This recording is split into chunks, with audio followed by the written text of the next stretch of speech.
Korean beggar helps American businessman, later shocking to discover he was a millionaire. Brian sat in Min Seok's cozy home, struggling to wrap his mind around the revelation.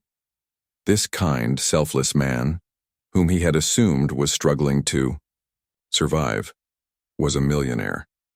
Yet Min Seok's serene demeanor and simple lifestyle now made sense in hindsight. The walls of his small house were adorned with framed photographs of smiling faces, children, families, and communities. Each picture told a story of a life touched by his generosity. Min Seok poured 2 cups of tea and gestured for Brian to sit. "You seem troubled," he said in his soft, measured tone. Brian hesitated, trying to find the right words. I just don't understand. You have so much, yet you live so modestly." "Why?" Min Seok smiled, his eyes crinkling at the corners. "Wealth is a tool, not a treasure. When I was young, I worked tirelessly to build my business. I wanted success, recognition, and comfort. I achieved it all, but it didn't bring the peace I thought it would. It wasn't until I began giving to others that I found true happiness." Brian sipped his tea, letting the warmth spread through him. He looked around the room, noticing more details: the worn rug underfoot, the faint smell of incense, the simplicity of the furniture. It wasn't the home of a man flaunting wealth, but of someone who found joy in things far greater. "But don't you ever miss the life you had before? The luxury?" Brian asked. Min Seok chuckled. "Luxury is a fleeting pleasure. What I have. Now connection, purpose, freedom is far more lasting. Tell me, Brian, what do you think makes a man truly rich?" The question lingered in the air like a challenge. Brian thought about his own life. Back in the United States, he was surrounded by opulence. His sleek office, his penthouse apartment, his expensive car. Yet there were many nights he lay awake, feeling a hollow ache he couldn't quite name. "I don't know," Brian admitted finally. "I've always thought it was about success. Money, power. But maybe I've been wrong." Min Seok nodded, his expression thoughtful. "We are often taught that happiness comes from what we acquire, but true wealth lies in what we give and the relationships we build." Their conversation stretched late into the night, with Min Seok sharing stories of his past and the turning points that had shaped his philosophy. Brian listened, captivated by the older man's wisdom. He found himself questioning everything he had once believed about success and happiness. When Brian finally rose to leave, Min Seok walked him to the door. "You're welcome here any time," he said.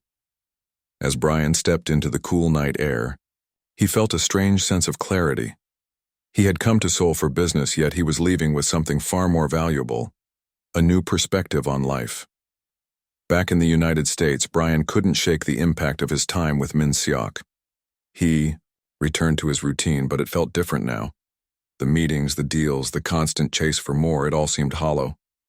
He began to notice things he had overlooked before: the tired expressions of his employees, the impersonal nature of his office, the way his friends spoke only of material achievements.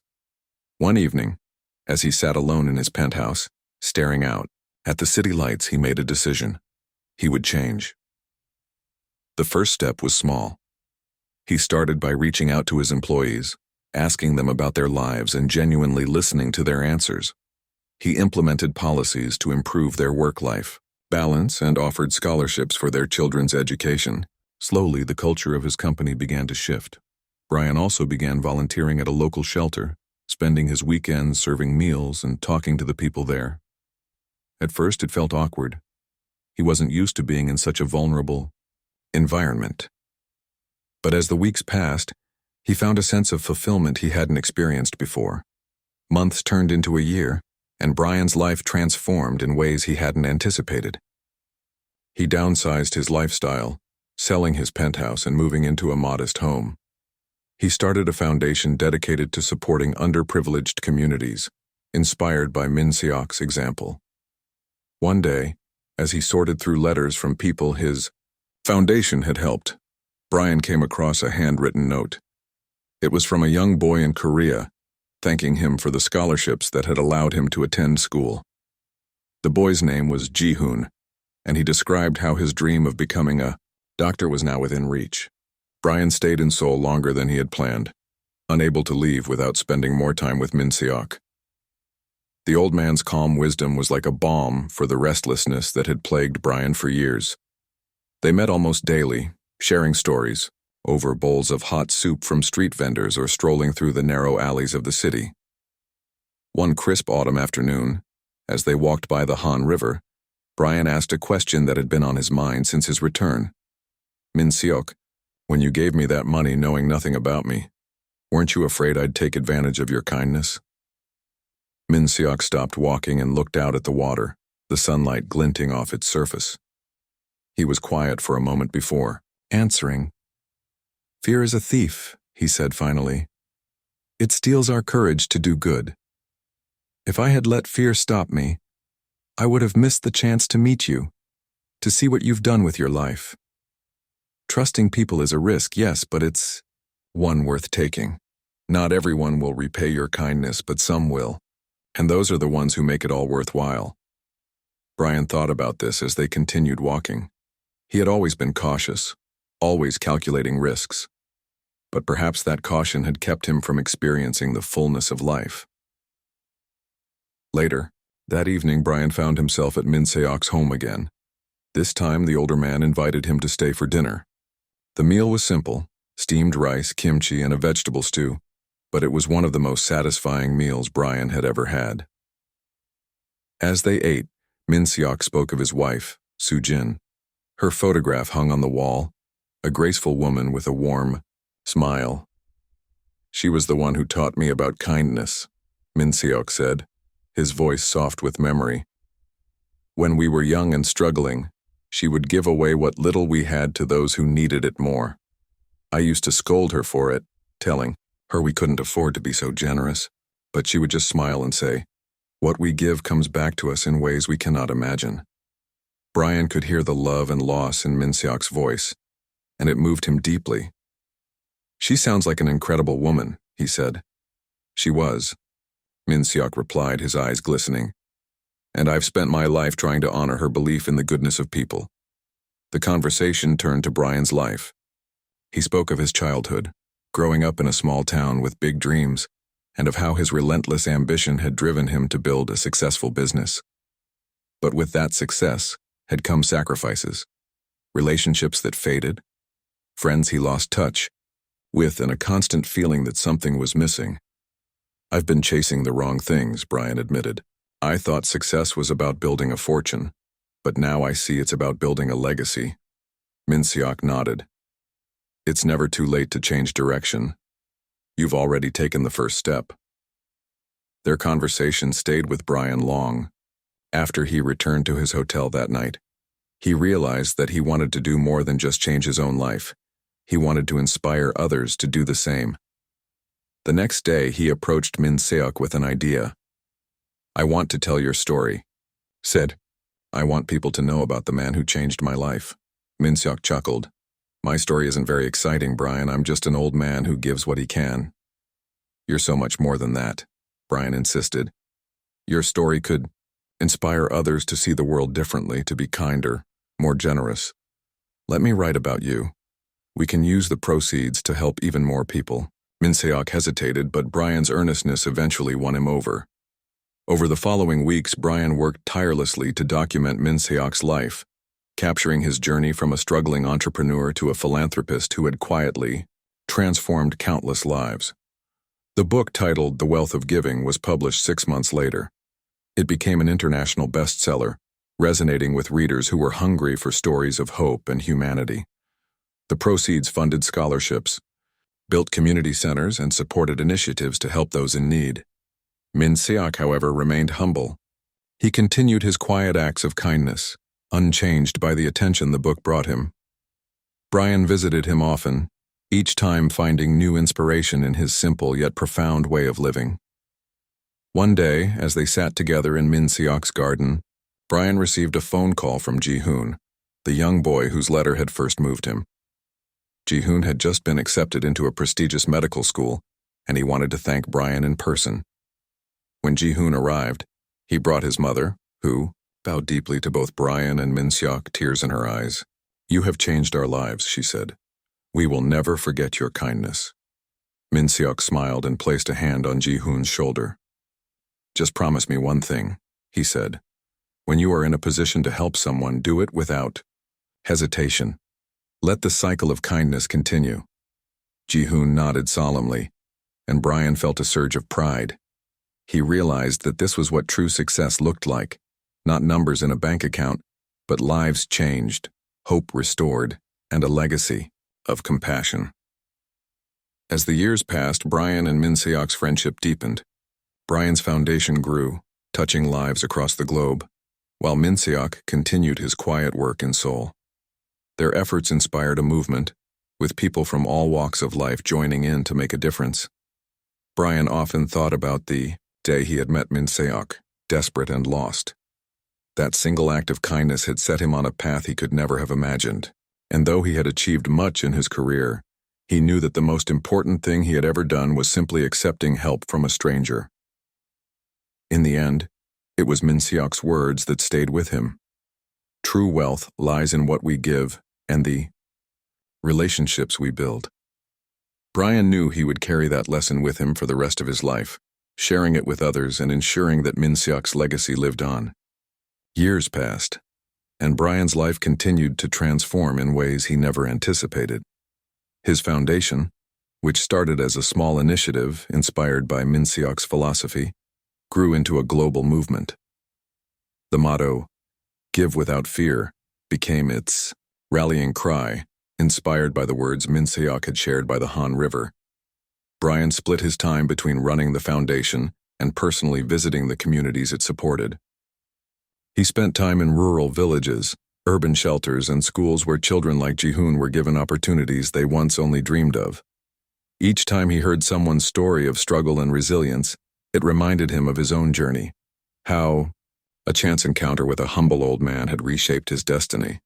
Back in Seoul, Minseok remained unchanged. Despite the fame brought by the book, he refused to move from his modest home or alter his daily routines. He still spent his mornings tending to his small garden, his afternoons volunteering at the local community center, and his evenings sitting quietly by the convenience store, greeting passers-by with a warm smile. One spring, Brian decided to surprise Minseok with a visit. He arrived unannounced, holding a box of fresh pastries he'd picked up from a bakery Minseok had once recommended. When he reached the familiar house, he found the door slightly ajar. "Minseok?" Brian called, stepping inside cautiously. The small living room was empty, but a soft humming drew him to the back garden. There he found Minseok kneeling in the dirt, planting flowers.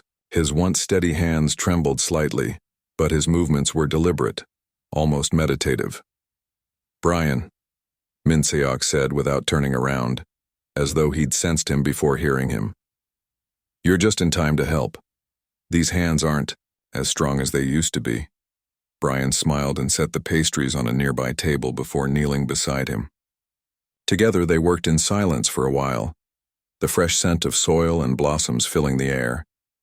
Finally, Brian spoke. "How have you been?" he asked, glancing at the older man. Minseok shrugged lightly. "The body ages, but the heart feels young. And you? What new adventures have you been on?" Brian hesitated, then said, "I've been thinking a lot about legacy, about what we leave behind. You've changed so many lives, but you've done it so quietly. Don't you ever wish more people knew about the impact you've made?" Minseok paused, resting his hands on his knees. "Fame is a fleeting shadow, Brian. It distracts more than it serves. What matters is the change we create, not who gets the credit." Brian nodded, though he couldn't help but feel that the world needed more people like Minseok, and that his story deserved to be told even more widely. Later that evening, they sat together over tea. Brian noticed Minseok seemed quieter than usual, his energy subdued. "You're not well, are you?" Brian asked gently. Minseok smiled faintly. "Age catches up with us all. But don't worry about me. I've lived a full life, and I've made my peace with it." The words hit Brian like a weight. He realized he wasn't ready to say goodbye to the man who had become a father figure, mentor, and friend. Over the following weeks, Brian visited frequently, bringing meals and helping around the house. Each visit was filled with conversations that felt both ordinary and profound. They reminisced about their first meeting, laughed about their cultural misunderstandings, and debated philosophical questions about life and purpose. One evening, as they watched the sun set over the city, Min Seok turned to Brian. "Promise me something," he said. "Anything," Brian replied. "When my time comes, don't let sadness weigh you down. Celebrate life instead. And continue the work we started together. Make kindness the legacy we leave behind." Brian swallowed hard, nodding. "I promise." A few months later, Min Seok passed away peacefully in his sleep. The news hit Brian harder than he expected, leaving an ache that felt impossible to fill. But true to his promise, he turned his grief into action. He organized a celebration of Min Seok's life, inviting everyone who had been touched by his kindness. The small house in Seoul overflowed with people, children who had received scholarships, families who had been given shelter, and strangers who had been lifted by his quiet generosity. As the sun set that evening, Brian stood in the garden where he and Min Seok had planted flowers together. He spoke to the crowd, his voice steady despite the emotions swelling inside him. "Min Seok taught me that true wealth isn't measured in what we have, but in what we give." He believed in the power of small acts of kindness to create ripples that can change the world. Today, as we honor his life, let's remember that each of us has the power to make those ripples. The crowd listened in silence, many wiping away tears. When Brian finished, the garden erupted in applause, not for him, but for the man whose legacy had united them all. In the years that followed, Brian worked tirelessly to expand the foundation, renaming it the Min Seok Legacy Fund. It became a beacon of hope, funding education, healthcare, and community programs around the world. Brian often traveled to personally oversee projects, feeling Min Seok's presence with him every step of the way. But the most meaningful moments were the quiet ones, when a child smiled as they held their first school book, or when a struggling parent thanked him with tears in their eyes. In those moments, Brian felt closest to the man who had changed his life with a single act of kindness. One day, while visiting a school in a remote village, Brian met a young girl named Soo-jin, named after Min Seok's late wife. The coincidence brought a lump to his throat. The girl's family had been living in extreme poverty, but thanks to the foundation, she now had access to education and health care. As he spoke with her, Brian realized that the ripples of Min Seok's generosity were still spreading, touching lives in ways neither of them could have imagined. That night, as he lay in his modest hotel room, Brian stared out at the stars and whispered a quiet thank you to the man who had shown him the true meaning of wealth. And so, the legacy of Min Seok, the humble man who had given without fear, lived on, carried by those he had inspired to believe in the power of kindness. As the years passed, Brian found himself at the helm of an extraordinary movement. The Min Seok Legacy Fund had become a force of change, reaching every corner of the globe. It wasn't just about the money, it was about the values Min Seok had imparted: humility, generosity, and a belief in the transformative power of kindness. Despite the success, Brian often found himself missing Min Seok's quiet wisdom. He kept a small framed photo of the older man on his desk, a reminder of where it all began. But even as Brian worked tirelessly to honor Min Seok's memory, he couldn't shake the feeling that something was missing. One evening, Brian sat alone in his New York apartment, the city lights casting a faint glow against the walls. He pulled out a weathered notebook, the journal he had started after meeting Min Seok. In it were stories of the lives they had touched, reflections on his journey, and letters he had written to Min Seok after his passing. Flipping through the pages, Brian stopped at an entry he had written a year after Min Seok's death. "I hope I'm making you proud, but sometimes I wonder if I've truly captured your spirit. Your kindness wasn't just about the grand gestures, it was about the quiet, unseen moments. I fear I've lost sight of that." The words struck a chord in him now, years later. His life had become a whirlwind of meetings, events, and public appearances. The work was important, yes, but he realized he had drifted away from the simple, personal acts of kindness that Minseok had cherished. The next morning, Brian made a decision. He cleared his schedule, packed a small bag, and booked a flight to Seoul. When Brian arrived in Seoul, the city felt both familiar and foreign. The bustling streets, the aroma of street food, and the hum of conversations in Korean brought back memories of his first visit. But this time, Brian wasn't here to talk about the foundation or attend conferences. He was here to reconnect with the city, with Minseok's legacy, and with himself. He visited Minseok's old house, now converted into a community center funded by the Legacy Fund. The sight of children playing in the garden, their laughter filling the air, brought a smile to Brian's face. Inside, he found a room dedicated to Minseok, filled with photos, handwritten notes, and mementos from his life. One particular item caught Brian's eye, a small wooden box labeled Letters to the Future. Inside were notes written by people Minseok had helped, each one sharing their hopes, dreams, and promises to carry forward his kindness. Brian spent hours reading the letters, moved by the words of gratitude and determination. One letter, written by a young girl, stood out. "Dear future, I promise to be like the man who believed in me when no one else did. I will give without expecting, love without limits, and trust without fear. I will make him proud." The words brought tears to Brian's eyes. He realized that Minseok's impact wasn't just a ripple, it was a wave, spreading through the lives of those he had touched and inspiring them to do the same. Over the next few days, Brian walked through the streets of Seoul, searching for moments of quiet connection. He bought meals for strangers, helped an elderly woman carry her groceries, and spent an afternoon teaching English to children at a local school. Each small act reminded him of the joy Minseok had found in simply being present for others. On his last evening in Seoul, Brian returned to the convenience store where he had first met Minseok. The spot was unchanged, the same worn bench, the same flickering streetlight. Brian sat down, feeling the weight of the years that had passed since that fateful night. As he sat there, a man in his 30s approached, carrying a small child on his shoulders.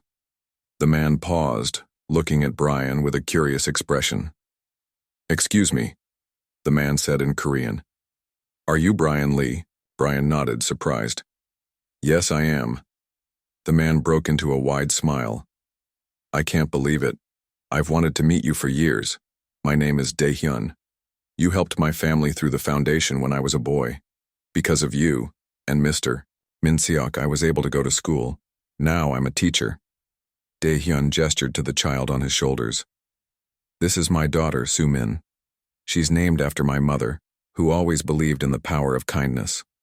I wanted her to grow up knowing the story of the people who changed our lives." Brian felt a lump in his throat as he shook Dae-hyun's hand. "It wasn't just me," Brian said. "Minseok was the heart of it all." Dae-hyun nodded. No. My mother used to say he was like a guardian angel watching over us when we needed it most." The two men sat on the bench talking long into the night. Brian listened as Dae-hyun shared stories of his family's struggles and triumphs, each one a testament to the enduring impact of Minseok's generosity. As they parted ways, Brian felt a sense of peace he hadn't felt in years. Back in New York, Brian returned to his work with renewed purpose. He focused on fostering small, grassroots projects that empowered individuals to create change in their communities. He also made it a point to step back from the spotlight, letting others take the lead and carry forward the vision. One day, while visiting a school in South America funded by the foundation, Brian was approached by a young teacher. She handed him a small handmade bracelet and said, "This is for you. It's a gift from the children. They wanted you to know how much they appreciate what you've done." Brian slipped the bracelet onto his wrist, feeling the weight of the gesture. He thought of Minseok and the simple red scarf he had worn that first night in Seoul. It was a reminder that the most meaningful gifts weren't measured by their cost, but by the love and intention behind them. In his later years, Brian wrote another book, this one titled The Ripple Effect, It wasn't just about Minseok's life. It was about the countless people who had been inspired by his example. The Weir book became a manifesto for a new generation, a call to action for anyone who believed in the power of kindness to change the world. When Brian passed away peacefully at the age of 85, his legacy was celebrated around the world. But the most touching tribute came from a small group of children in Seoul, who gathered at the community center to plant flowers in the garden, just as Brian and Minseok had done years before. As they worked, one child looked up at a photo of Minseok and Brian hanging on the wall and said, "They were just two men, but they made the whole world better." And in that quiet moment, surrounded by blooming flowers and laughter, the legacy of Minseok and Brian lived on, carried forward by the countless lives they had touched.